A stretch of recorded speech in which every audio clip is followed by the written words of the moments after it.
जब मैं पहली बार वृंदावन की ओर जा रही थी, तब मेरा मन की स्थिति शब्दों में बताना बहुत कठिन है।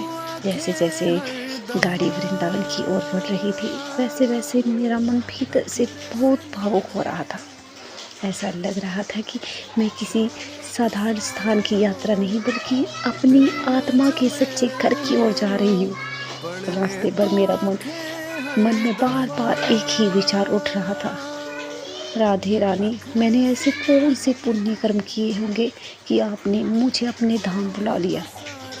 ये सोचते ही मेरी आंखें अपने आप नम हो जाती। मैं बार बार मन ही मन सा राधा रानी से बात कर रही थी। ऐसा लग रहा था कि जैसे मैं उनसे कह रही हूँ, हे राधा रानी, मैं तो एक साधारण इंसान हूँ, मुझ में कोई विशेषता नहीं, फिर भी आपने मुझे अपने पावन धाम के दर्शन के लिए बुलाया है। ये आपकी असीम कृपा है। उस समय मेरे दिल में एक अजीब सी खुशी और विनम्रता का भाव उठ रहा था। मन बार बार ये कह रहा था कि सच में मैं बहुत भाग्यशाली हूँ। दुनिया में करोड़ों लोग होंगे, लेकिन हर किसी को ये सौभाग्य नहीं मिलता कि राधा रानी और भगवान कृष्ण के पावन भूमि में के दर्शन कर सके। जैसे जैसे मैं वृंदावन के करीब पहुंच रही थी, वैसे वैसे मेरे हृदय की धड़कन तेज होती जा रही थी। मन में एक अद्भुत उत्साह और श्रद्धा का अनुभव हो रहा था। ऐसा लग रहा था कि जैसे वर्षों से बिछड़ा हुआ कोई अपना मुझे बुला रहा हो। मेरे मन में बार बार एक भावना आ रही थी कि शायद ये सब राधा रानी की ही कृपा है, जिन्होंने मुझे अपने धाम आने का अवसर दिया।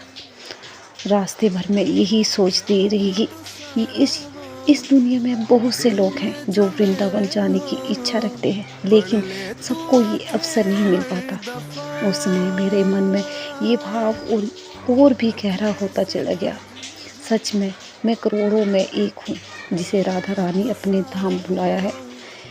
ये विचार मेरे दिल को बार बार भावुक कर रहा था।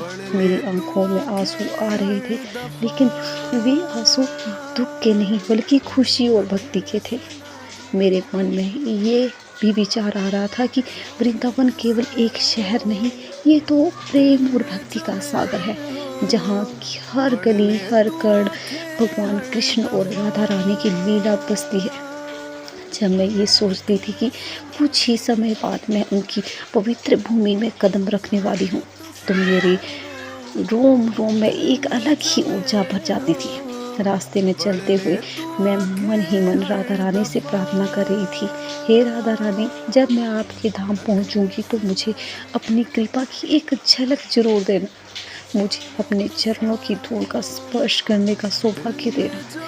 मेरे मन को एक ऐसा बना देना कि उसमें केवल प्रेम, भक्ति और श्रद्धा ही बस जाए।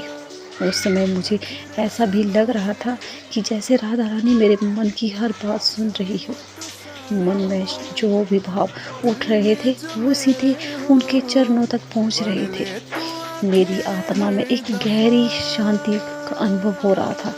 ऐसा लग रहा था कि जीवन की सारी परेशानियां, सारे दुख और सारी चिंताएं कहीं दूर छूटती जा रही है। जैसे ही मैं वृंदावन की सीमा के पास पहुंची, मेरे मन में एक अजीब सी खुशी और विनम्रता का भाव भर गया। मैंने मन ही मन में उस पवित्र भूमि को प्रणाम किया। मुझे ऐसा लगा कि जैसे किसी साधारण जगह पर नहीं, बल्कि भगवान की सबसे प्रिय भूमि पर कदम रखती जा रही हूँ। उस समय मेरे दिल से अजीब से केवल एक ही शब्द निकल रहा था, राधे राधे। ये शब्द मेरे होठों पर अपने आप आ रहा था।